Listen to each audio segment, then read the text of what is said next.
One of the perks of this profession, skimming a little off the top for my own personal use. Listening to Jesus, I've come to realize I've committed a sin against my neighbors. I've taken advantage of those people. I cheated them. I hoarded earthly treasures instead of seeking eternal ones. My heart has changed because of Jesus. I even hosted a huge feast in my home and invited others that worked for that corrupt organization to meet him and perhaps be changed as well. But now, he speaks of a traitor among us. Will others suspect me, a known publican, a sinner? Lord, is it I? Before Jesus called me, I was a member of the Zealots. We believed in God, that God alone rules over this holy nation of Israel, and we refused to pay homage or taxes to any Roman governor. It goes against my nature, but Jesus teaches that God ordains all powers and governments on earth, allowing them to rule over us, and we must give our due and treat them with respect. Since following the Christ, I've tried to channel my zeal into telling others about Jesus, God's Son, and reaching out to people for his kingdom. Is there a spy among us? A Roman, perhaps? How could any follower of Jesus question his power and authority? He is God.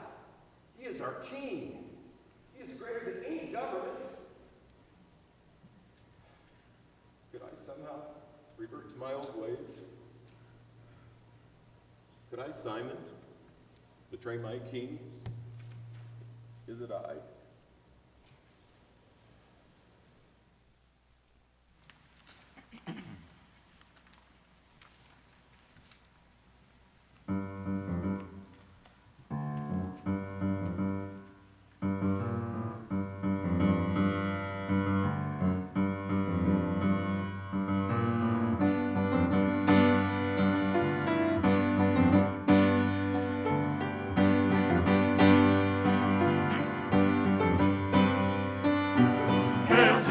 Triumphant, Hosanna to the Son of David. Blessed is he who comes in the name of the Lord, who comes in the name of the Lord.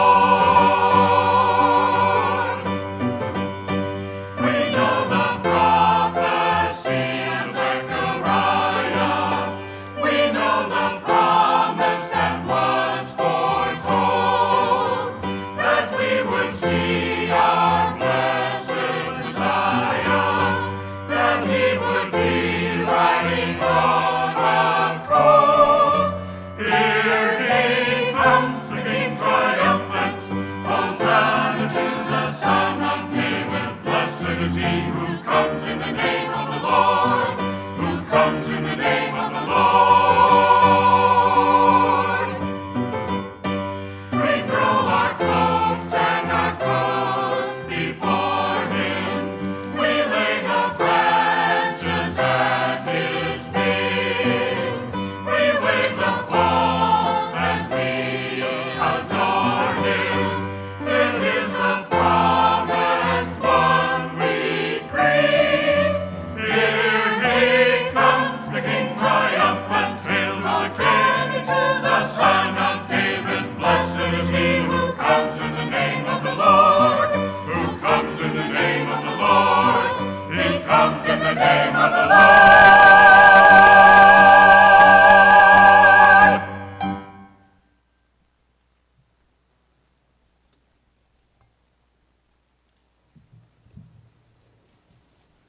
I'm called Bartholomew. Others call me Nathaniel. I'm a diligent student of the Scriptures and a disciple of John the Baptizer. My friend Philip told me about this Jesus of Nazareth, saying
blood. Do this in remembrance of me.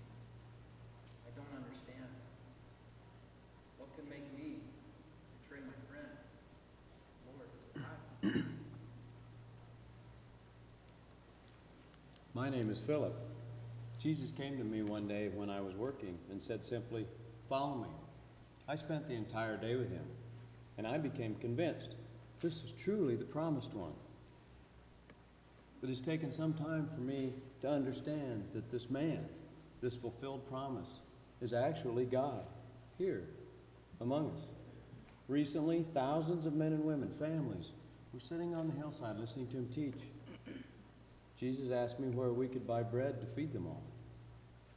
At once I thought only of the actual physical cost of such a venture. Why, we do not have such funds in our treasury. I gave no thought to the people's discomfort or to the possibility of a divine miracle. But Jesus took 5 tiny pieces of bread, 2 tiny fish, prayed over them, broke them into pieces, and he fed thousands. We gathered 12 baskets full of leftovers. God, here among us. Who would deny the promised one, this divine presence in our midst? And to whom would this person deliver Jesus? To the vain and arrogant priests that refuse to believe God has kept his promise? Or to the pagan Roman government that fears only a rival ruler? Could any one of us forget his power, his compassion? Could I forget? Is it I? His hands, carpenter hands, rough, weathered hands, yet so gentle and loving. His hands reached out and touched a leper, and the disease was erased from his body.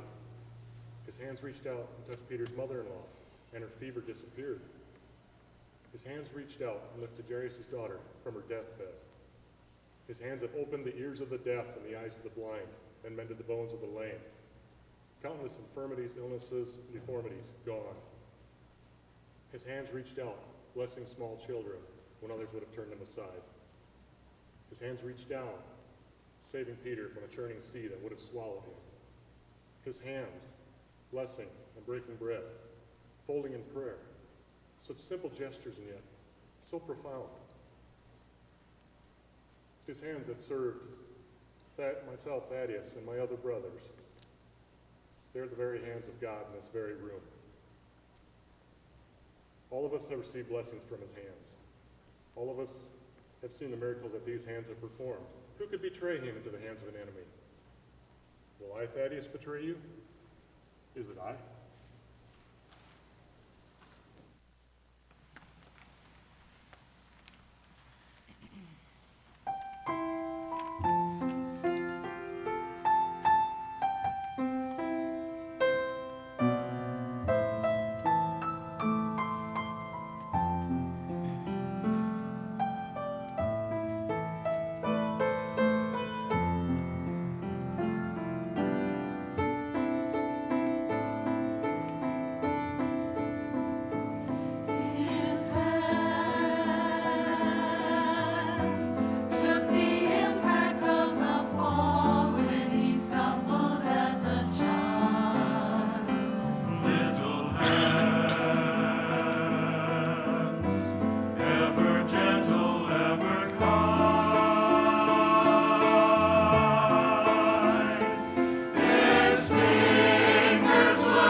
am John, the beloved disciple. Beloved, loved by Jesus, loved by the one who was in the beginning with God, loved by the one who is greater than all of us, and yet washes our feet, setting an example of humility and servitude. You might think that because Jesus called me his beloved disciple, that I might have reason to be proud. Oh, how I've learned that the opposite is true.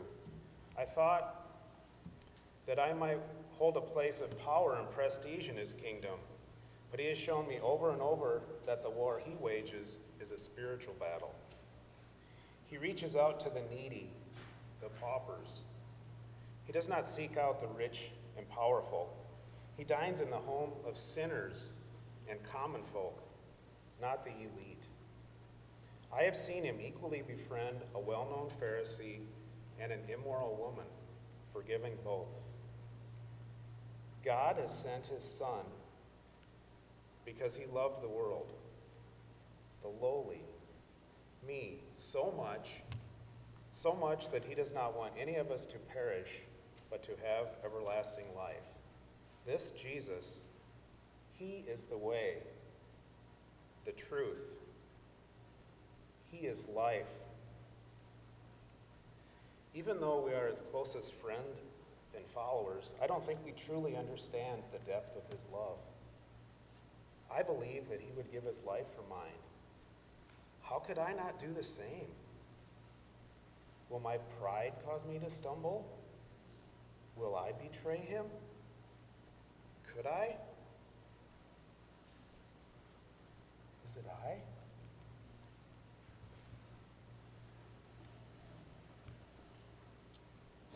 I have been listening to Jesus speak tonight around this table, and I simply do not understand. Words meant to comfort, but words met with confusion and misunderstanding. Talk of betrayal met with incredulity and suspicion. Where is he going?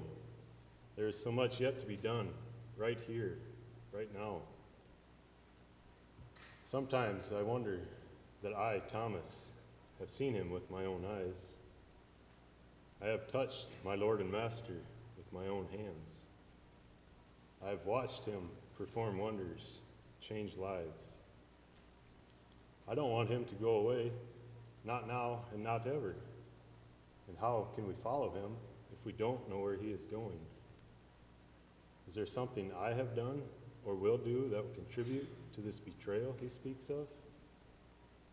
Has he seen my lack of faith, my hidden doubts, my fear? Is it I?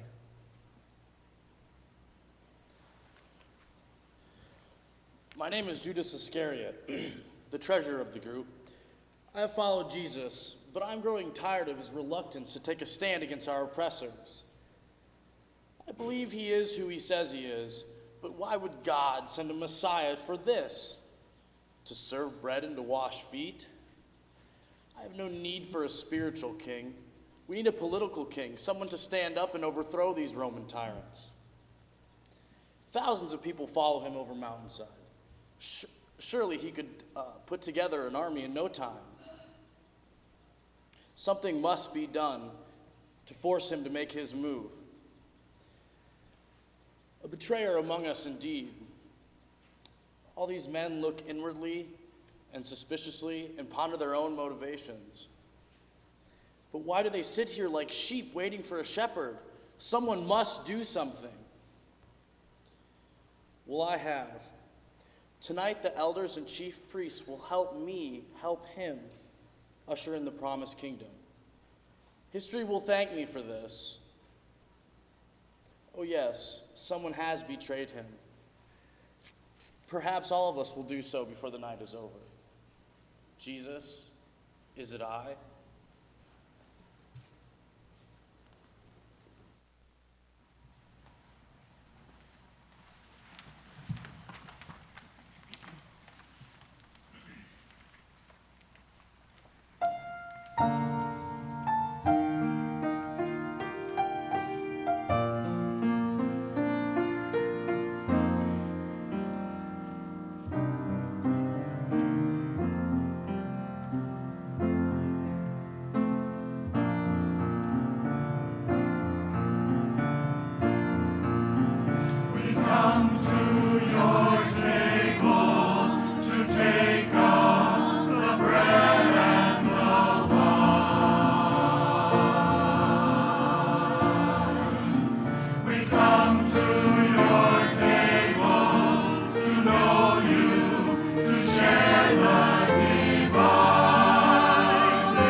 show.